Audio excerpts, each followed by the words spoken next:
The start of the pandemic, the Nueces County judicial system has been facing massive backlogs in the adjudication of criminal cases. Simply put, the number of crimes are outpacing the resources meant to prosecute those committing the crimes. Well, now the Texas Homeland Security State Administrative Agency, that is a state agency, is looking at Nueces County's backlog, as it does every year. But this year is pivotal because at stake is millions of dollars in grant money that goes directly to fighting crime. Now, the catch is all 254 counties in Texas had to prove they're disposing of cases at a rate of 90% over a 5-year period. Nueces County is at 88%, and the deadline to reach the goal is just months away. Everyone's going to have to do what they need to do to make sure they don't lose that grant money.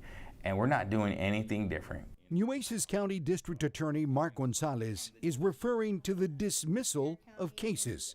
His office is doing what it can to clear about 1,400 cases by the end of summer.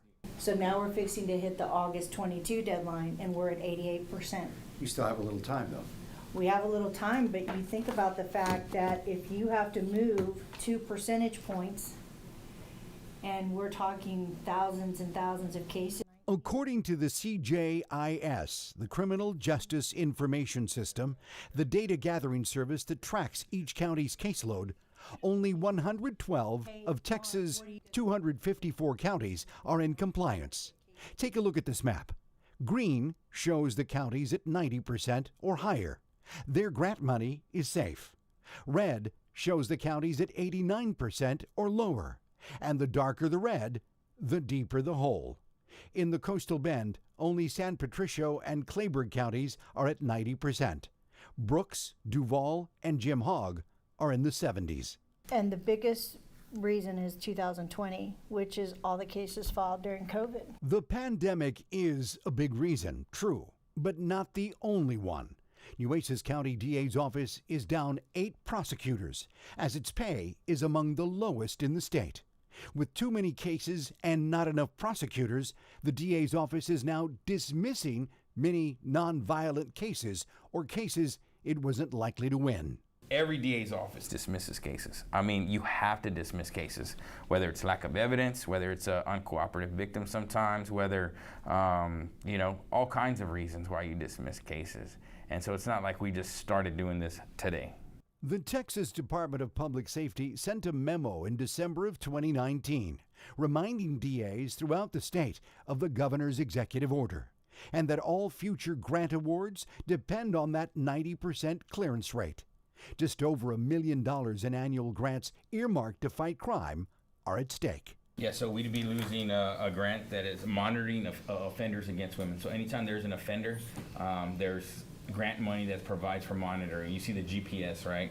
Also the criminal justice improvements, stuff for like jails, any kind of improvements to anything that is dealing with criminal justice. From funding truancy prevention programs to felony domestic violence court to helping pay police officers overtime, much of it comes from the governor's grants.